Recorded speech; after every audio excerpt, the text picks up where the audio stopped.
दोस्तों, राहुल गांधी के ननिहाल और सोनिया गांधी के मैके में भयंकर बवाल हो रहा है। दरअसल इटली की पॉलिटिक्स में इन दिनों एक बड़ा तूफान आया है और उस तूफान की चपेट में है बुर्का, मस्जिदें और धार्मिक स्वतंत्रता, और इसका सीधा संबंध जुड़ता है भारत की पॉलिटिक्स से। इटली की पीएम जॉर्जिया मेलोनी, जिन्हें पीएम मोदी का खास दोस्त बताया जाता है, उन्होंने अब ऐसा कदम उठाया है जिससे यूरोप ही नहीं पूरी दुनिया की सियासत गर्मा गई है।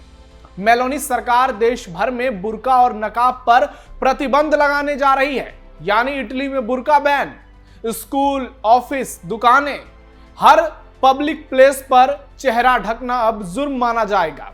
मस्जिदों की फंडिंग पर निगरानी, जबरन धार्मिक विवाह पर रोक और नकाब पहनने पर भारी जुर्माने का प्रस्ताव इस बिल में शामिल है। मेलोनी की पार्टी इसे इस्लामिक अलगाववाद के खिलाफ लड़ाई बता रही है और दिलचस्प बात यह है कि जिस इटली को राहुल गांधी का ननिहाल कहा जाता है, वहां अब मोदी की दोस्त ने ऐसा सियासी पासा फेंका है जो सीधे तौर पर भारत के कट्टरपंथियों की भी हवा निकाल रहा है। ऐसे में बड़ा सवाल है, क्या अब यूरोप में सांस्कृतिक टकराव की नई शुरुआत हो चुकी है? पहले जो फ्रांस में देखने को मिला वो इटली में देखने को मिल रहा है, और क्या मेलोनी का यह कदम भारत की राजनीति में भी गूंजेगा? नमस्कार, कैपिटल टीवी के स्पेशल शो टर्निंग पॉइंट में आपका स्वागत है। मैं हूं नवेंदु। आज के टर्निंग पॉइंट में आपको बताएंगे इटली में हो रहे नए पॉलिटिकल बवाल के बारे में, जिसके केंद्र में है पीएम मोदी की दोस्त और भारत की जबरदस्त सपोर्टर जॉर्जिया मेलोनी। वीडियो शानदार होगी, लास्ट तक जुड़े रहिएगा। इटली में हो गया धमाका, मोदी की दोस्त का बवाल, बुर्के मस्जिद पर बड़ा फैसला, क्या भारत में होगा बुर्का बैन? इटली की मेलोनी सरकार देश भर में बुर्के पर प्रतिबंध लगाने जा रही है। इटली की सत्तारूढ़ पार्टी ब्रदर्स ऑफ इटली ने कहा कि वो देश भर के सभी सार्वजनिक स्थानों पर बुर्का और नकाब से चेहरा और शरीर ढकने पर बैन लगाने वाला विधेयक पेश करने की पूरी प्लान बना रही है। पार्टी ने इसे इस्लामी अलगाववाद के विरुद्ध एक जबरदस्त कदम बताया। विधेयक के योजनाकारों में एक माने जा रहे सांसद एंडिया डेल मास्ट्रो ने एक फेसबुक पोस्ट में इसकी जानकारी दी है। उन्होंने कहा, धार्मिक स्वतंत्रता पवित्र है, लेकिन इसका प्रयोग खुलेआम हमारे संविधान और इटली राज्य के सिद्धांतों का पूरा सम्मान करते हुए किया जाना चाहिए। एक रिपोर्ट के मुताबिक बैन के तहत दुकानों, स्कूलों, ऑफिसों समेत सभी पब्लिक प्लेस पर चेहरा ढकने पर, कपड़े पहनने पर रोक होगी। प्रतिबंध का उल्लंघन करने वालों पर 300 से 3000 यूरो यानी 3 लाख रुपए तक का जुर्माना लगाया जाएगा। इटली की जॉर्जिया मेलोनी सरकार ने देश में बढ़ते इस्लामीकरण का आरोप लगाया है और इस्लामी प्रतीकों के सार्वजनिक प्रदर्शन को सांस्कृतिक अलगाववाद के रूप में बताया है, और इसी को लेकर पूरे इटली में बवाल मच रहा है। मस्जिदों की फंडिंग पर चला हंटर। बुर्का बैन के साथ साथ इसी बिल में मस्जिदों की फंडिंग को भी नियंत्रित करने का प्रावधान है। ब्रदर्स ऑफ इटली पार्टी की इमिग्रेशन प्रमुख सारा केलानी ने बुधवार को एक प्रेस कॉन्फ्रेंस में इस बिल के बारे में बताया। उन्होंने कहा, यह एक ऐसा विधेयक है जो मुख्य तौर पर मस्जिदों की फंडिंग को अनियमित करने और पूरे चेहरे को ढकने वाले नकाब के उपयोग को रोकने और उस पर प्रतिबंध लगाने से संबंधित होगा। यह जबरन शादी के विरुद्ध कानून पर भी जोर देता है। केलानी ने आगे कहा कि हम इटली में अपने कानूनों को लागू करते हैं जो विशिष्ट मूल्यों पर आधारित है।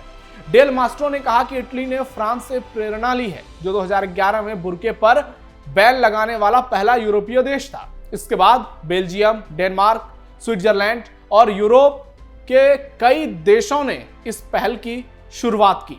इस्लाम से संबंधित महिलाओं के कपड़ों पर पूर्ण का आंशिक प्रतिबंध लगा दिया। पॉलिटिको की रिपोर्ट के मुताबिक इटली में 1975 से ही एक कानून है जो सार्वजनिक स्थानों पर चेहरा पूरी तरह ढकने से मना करता है। हालांकि इसमें बुर्के का विशेष तौर पर उल्लेख नहीं है, लेकिन अब जो नया कानून लाने जा रही है मेलोनी सरकार, उसके बाद कट्टरपंथियों की नींद उड़ी हुई है और पूरे विश्व में इस बात की चर्चा है कि मेलोनी का कदम मुसलमानों के खिलाफ है और मुसलमानों की भयंकर कुटाई की जा रही है। जानबूझकर मुसलमानों को निशाना बनाया जा रहा है। सोशल मीडिया पर लोग तरह तरह के कमेंट्स लिख रहे हैं।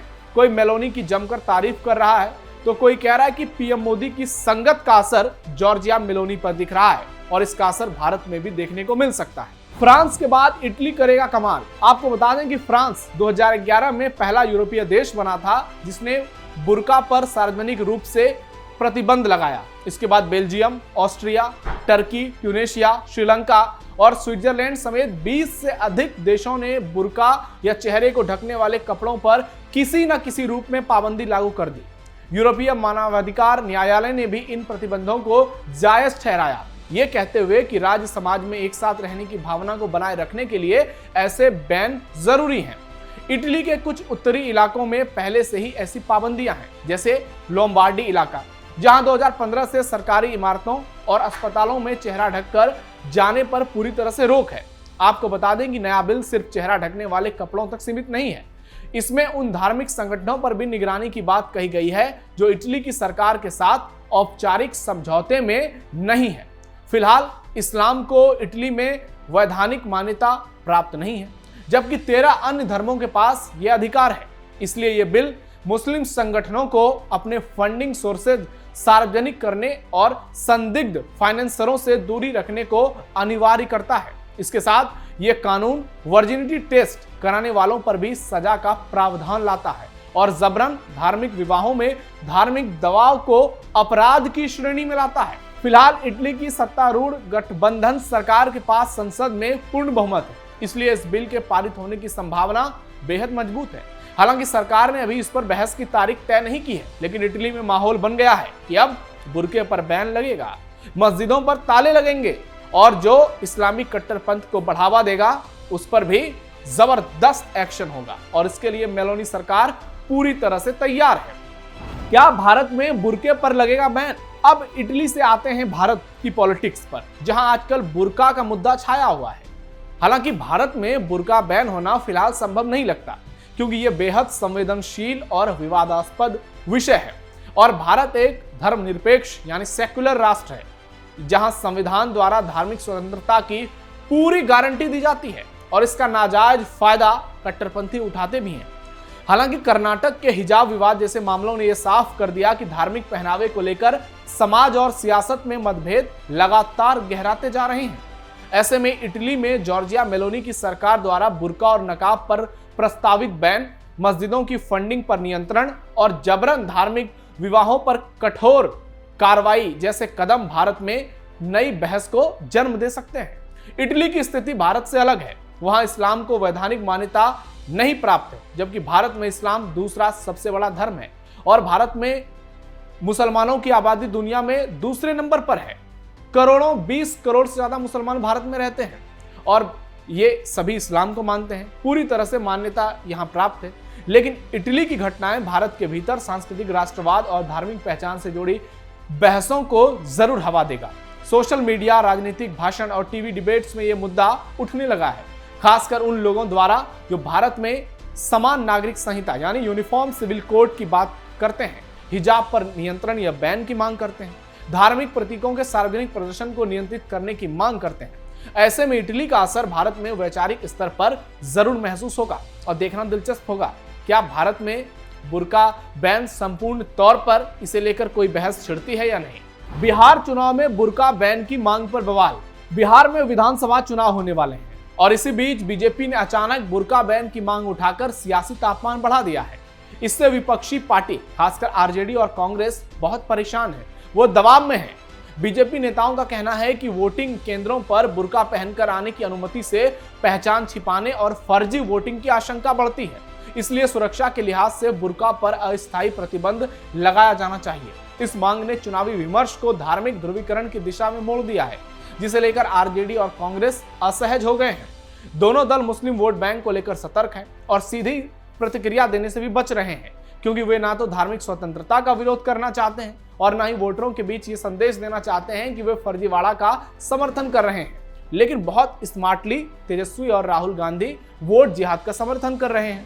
वहीं बीजेपी इस मुद्दे को जोर शोर से उठाकर अपने कोर वोट बैंक यानी हिंदू वोट बैंक को और मजबूत करने की कोशिश में लगी है, खासकर उन इलाकों में जहां हिंदू मुस्लिम पोलराइजेशन से सीधे तौर पर एनडीए को लाभ मिलता है। आरजेडी और कांग्रेस के नेता लगातार बैठक में इस पर रणनीति बना रहे हैं। कि आखिरकार इसका काउंटर कैसे किया जाए ताकि नुकसान भी ना हो और सांप्रदायिक जाल में फंसना भी ना पड़े। लेकिन अब कांग्रेस आरजेडी बुरी तरह से फंस गई है, क्योंकि इसके पीछे वोट चोरी का मुद्दा गहराने लगा है, फर्जी वोटिंग की बातें की जाने लगी है और बीजेपी डंके की चोट पर बिहार में बुर्का बैन करने की मांग कर रही है। यानी इटली में तो बुर्का बैन होना तय है। राहुल के ननिहाल में खेला हो गया है। क्या बिहार में चुनाव से पहले बुर्का बैन होगा और बुर्के में वोटिंग करने की मनाही होगी? ये तो वक्त बताएगा, लेकिन ये फैसला बेहद दिलचस्प होगा। आपको क्या लगता है? कमेंट बॉक्स में बताइए। आप सावधान रहिए, अलर्ट रहिए और अपने आसपास पैनी नजर रखिए। देखते रहिए कैपिटल टीवी। फिलहाल टर्निंग पॉइंट में इतना ही। धन्यवाद।